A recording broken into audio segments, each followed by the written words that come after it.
So Inez, something that you wrote recently in the National Interest caught my eye. You were talking about this proposed rule with the Department of Education, basically bringing critical race theory into curriculums around the nation.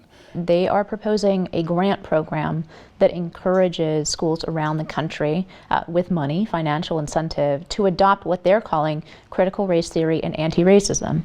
As you know, and as you said, both those things have somewhat nebulous definitions, but they were helpful enough to include 3 examples of what they were talking about in the text and in surrounding the proposed rule.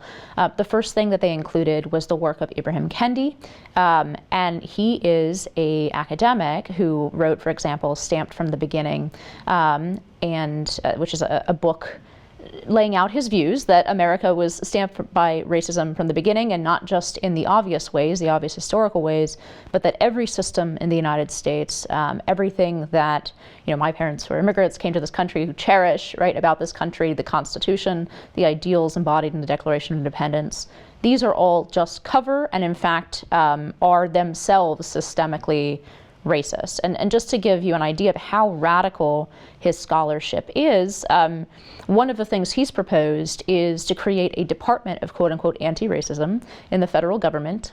So far, this sounds unobjectionable to most people, but he wants that unelected department, staffed by trained academics, presumably by him, to have veto power over every municipal, state, and federal law in the country if it creates, in his eyes, any kind of disparity between groups. And he wants that body to have veto power over who stands for political office, right? Who stands for elected office.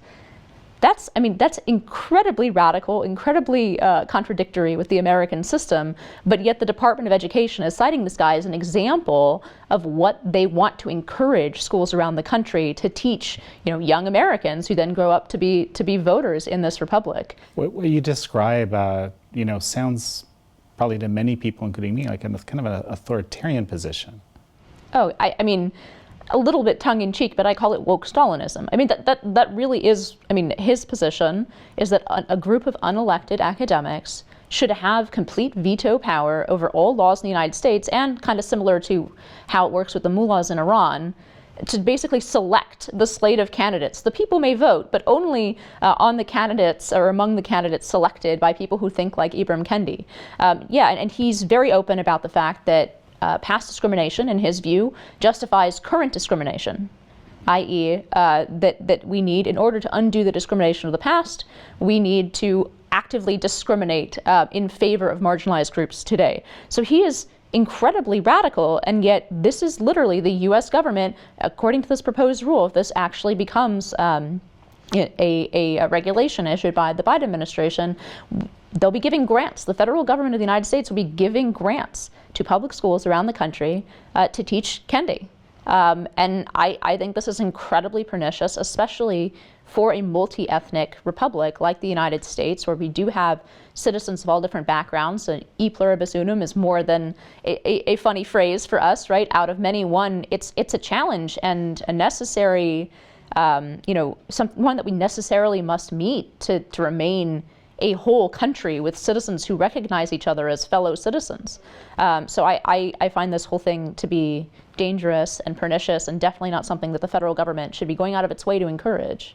The 1619 curriculum is also being one of the, pieces of curriculum that's being cited here as an example. Yes, and that is a project by Nicole Hannah-Jones, among other authors, but she was the lead author of it in the New York Times, published in the New York Times. It's been awarded with many, many fine awards, but it has also drawn criticism from virtually every corner of the political spectrum when it comes to historical accuracy. So, for example, one of the central claims of that piece, her overall narrative is that the United States wasn't founded in 1776. It was founded in 1619 when the first African slave arrived on our shores and was brought here. And to that end, she claims that the American Revolution was fought, for example, in order to preserve slavery. This is just flatly historically false. It has been recognized as false by historians all the way from the socialist left to the conservative right. And there are many, many inaccuracies besides that one in that project. Again, not something that the federal government should be encouraging teaching in our schools when it has been blasted across the spectrum for being not just a radical idea or have a radical, perspective, but to actually be completely historically inaccurate. And again, this is one of the examples that the Biden administration has laid out as basically the gold standard. We want schools to teach this. And I find that to be exactly the wrong approach. Parents across the country are already, gathering in groups. They're already binding together because they're so upset that a lot of this stuff has made its way already into the curriculum at the state and local level. What the Biden administration wants to do now is turbocharge that one side of that debate, and once again, push aside the many voices of parents who are saying, we don't want our kids to learn this. This is divisive and pernicious. Right, and we're seeing a lot of these kind of voices. In fact, we had Azra Nomani on the show recently, who's in Fairfax County, essentially, fighting against implementation of critical race theory-based curriculum and ideas.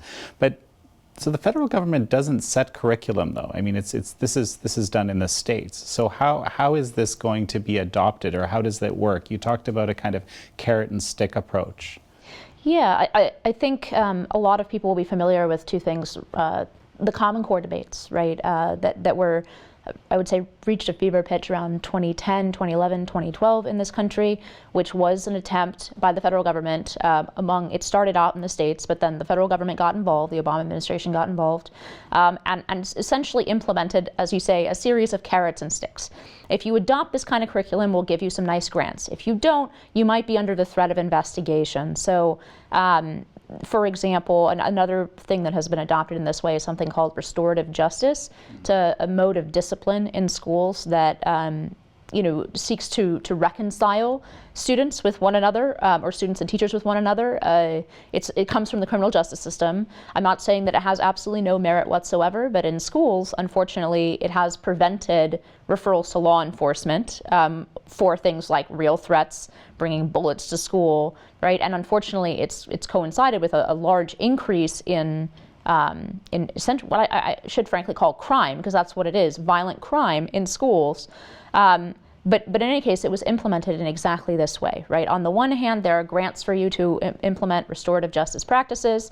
On the other hand, if you don't, and you have, for example, racial disparities in your suspension or expulsion rates, then the Department of Education is going to investigate you under civil rights law. So that powerful combination has been very successful in the past in implementing things that the federal government wants into the curriculum in all states across the country, even though, yes, the federal government has no constitutional power to set the curriculum in education.